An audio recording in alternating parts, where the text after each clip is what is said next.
Yo, magandang araw sa inyo mga bayan, no? At welcome back ulit sa ating channel. So, pag-update lang tayo dito sa kakatapos na laban ng Gilas Pilipinas at ng New Zealand. So, grabe yung laro mga bayan, no? Talagang dikitan. Hindi ko na-expect na ganito kaganda yung magiging laro. So, nag-double overtime pa mga bayan, no? Pero bandang huli kinapos pa rin yung Gilas Pilipinas. So, panalo yung New Zealand mga bayan, no, sa score na 106 to 102. 4-point lead pa sa New Zealand. Sobrang dikit ng laban kahit na home court ng New Zealand yun, no? Parang naging home court ng Pilipinas sa daming mga Pinoy na nanood sumuporta sa Gilas Pilipinas. Ayan. So, sayang. May chance sana talaga tayo. Ang daming chances natin para manalo sa game na to.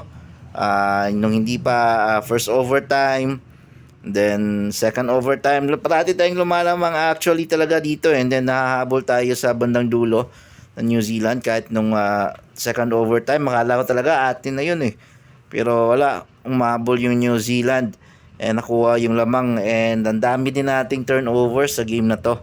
Ayan. So, check natin yung player stats. No? Sayang yung mga effort. Akala ko talaga yung tres ni Juan, yun yung pang game winner talaga natin nung first overtime. Pero wala, umabot ng second overtime. Sobrang sayang. Ayan. So, sa Pilipinas, nanguna dyan yung mga young guns natin. Mga bayan, no? So, check natin dito sa Philippines. So, si Juan Gomez and Kevin Kiambao, both with 23 points yan mga bay. Sinundan ni Dwight Ramos and Carl Tamayo with 17. Maganda yung mga nilaro nila Kevin Kiambao and Carl Tamayo ngayon na mga bay, no? And ni Juan. Compare dun sa previous outing natin kontra sa New Zealand and sa ibang FIBA games natin. Si RJ 6 points, EJ Edo with 6, Justin Brownlee with 5 points, Troy Rosario with 2. Ayan, Newsam, Phillips. Eto si Phillips kahit tulang points, sobrang ganda din ang nilaro niya. Kumbaga parang secret weapon siya nung fourth quarter sa game na to, no? Grabe yung hustle play ni Mike Phillips sa defense side. Siya yung isa sa dahilan kung bakit ang dami ding naging turnover ng New Zealand, ano? Nung fourth quarter, grabe yung hustle defense niya. Ayan. Ang nakakagulat din dito is si Justin Brownlee with 5 points lang mga ba, no? Actually, kung hindi pa pumasok yung tres niya, yung 5 points niya, itlog talaga siya. Dito lang siya sa overtime talaga pumuntos ng 5 points niya. Grabe din yung bantay sa kanya ni Davison. Hindi makaporma talaga. Talagang inasawa niya si Brownlee talaga mga ba, no? Hindi talaga nakaporma. Kada pinapasa nila kay Brownlee, ayun, puro turnover. Siya din yung si Davidson din yung dahilan kaya nanalo sa second overtime yung New Zealand, ano? Nung ball possession ng Gilas, pinasa ni Juan kay Brownlee dapat, pero naagaw ni Davison sa last play. Grabe. Sobrang higpit na depensa. Ito din yung ginawa ng New Zealand actually, yung game plan nila nung huling laban nila sa window 2 nung dito ginanap. Ito din yung ginawa nila. Paano nila tinalo si yung Gilas Pilipinas is yung talaga dinipensahan talaga nila si Brownlee. Yun talaga yung naging strategy nila simula pa nung window 2. Yan. Pero sayang talaga yung effort, no? Pero ang maganda dito is yung mga young guns natin, nakikita na natin sina Diliano, Kiambao, Tamayo. Yan, nakikita natin na nag-improve sila sa international stage, and may bright future yung Gilas sa kanila, no?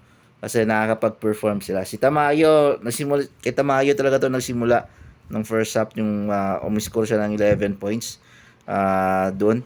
And then si Kiambao at si Juan yung tumapos. Okay, pero sayang talaga kinapos. Ang dami lang nating turnover.